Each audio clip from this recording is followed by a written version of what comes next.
Well, there was no avoiding this, was there? It was gonna have to happen eventually, wasn't it? Even if it was forcibly. Let me explain. I went to bed the other night, and after waking up from a lovely dream involving Rupert Murdoch and a pneumatic drill, I found that I was actually tied up and stuck in the backseat of a car, and I knew immediately what was happening. But as much as I struggled, there was nothing I could do about it, so I went back to sleep. When we reached our destination, I was dragged from the car, kicking and screaming, digging my nails into the pavement, and then my captor yelled at me, "I thought this was what you wanted!" You're right, let's get this over with. So I got up, chugged a handful of antihistamines, walked into Big W and bought an Xbox One. God, it's hard living in the first world.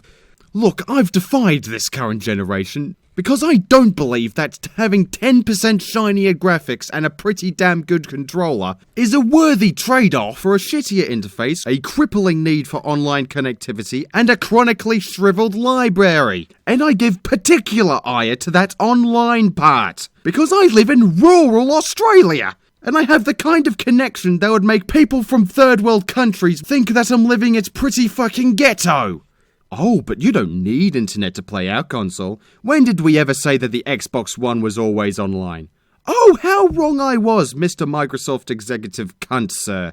I don't need internet, no! I just needed to start the thing, play indie games, get achievements, play any of the games I bought, and to change my gamer tag to an obscure anime reference. Thank God for public libraries. However, they kicked me out before I could get to the bigger downloads. So I had to pop around to a friend's place for the totally heterosexual purpose of borrowing some games that actually would allow offline play. However, I'm completely unable to download any patches for the damn things. So, fuck it. Every current gen game I shall play as God intended. Speaking of things that are fucking stupid, let's talk about the Thief reboot. Now, I don't know much about the Thief series, however, I do know that it's about a master thief named Garrett, who likes stealing shit, is about all there is to it. However, thanks to Steam, I was able to play about an hour of the first game, The Dark Project. First thing I noticed was that the game certainly lived up to its title. Damn thing's about as dark as having your face shoved into Samuel L. Jackson's armpit. Second thing I noticed is that the guards are either blind, retarded, or both. You can stand in the shadows flicking your clit all day, and they'll just think you're an extremely excited rat. And unsuspecting guards can be boffed across the bonce, and then fall over in a poorly animated ragdoll, which is incidentally hilarious. Combine this with huge sprawling levels and Garrett constantly taking the piss out of the fuck-witted guard, and you have a game that could only be more fun if it let you shove the Lord's Royal toothbrush up your bum before you left. And the 2014 reboot is literally none of those things. There's plenty of light everywhere, the guards have more than 2 brain cells to rub together, strictly linear levels, boring pre-animated takedowns, and Garrett now wants to be Batman so hard it would make old Garrett call him a tosser behind his back. I'm not kidding here. He stands on top of towers talking in a rough, gravelly voice. Where's Rachel? Oh, and he has a strict rule of not killing anybody. And I suppose the sword he carried around in the first game was just used to scratch his ass. But as much as I despise the new Garrett, who walks around like the sun literally shines out of his ass, I can't exactly hate him now, can I?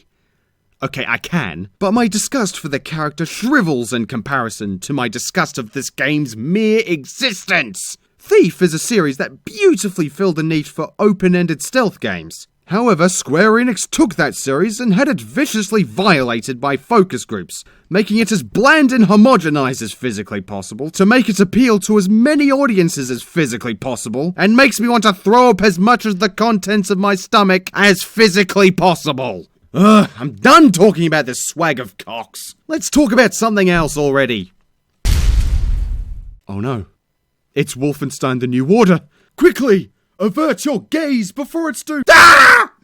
My eyes! I'm blinded by the sunlight that literally shines out of its ass! It's so beautiful! Oh, thank you. Now, Wolfenstein: The Jew Border is a reboot that came out last year. See? Connection! And wow, what else is there to say? apart from this game is absolutely tremendous. With fun gameplay that's an excellent balance of stealth and action, and a story that goes far deeper than most shooters, which mostly involve burly white men charging at a load of brown people with the American flag wrapped around your willy. No, instead of brown people, it's Nazi space wizards. And instead of flag willy wrappings, it's asking existential questions of, why do we even bother doing this? I mean, we've been popping Nazis like bubble wrap and it hasn't changed anything, and even if things do change, how would I, the human equivalent of a fridge, adjust to a regular life of not throwing knives at people and watch them immediately ragdoll which is just so funny. Although you've still got the burly white guy, who's an Aryan no less. And watching him shiver Nazi in the bollocks and then drown his mate in his own piss, I've just found beautifully ironic. And wonderfully hilarious. In a way I should probably tell my therapist about.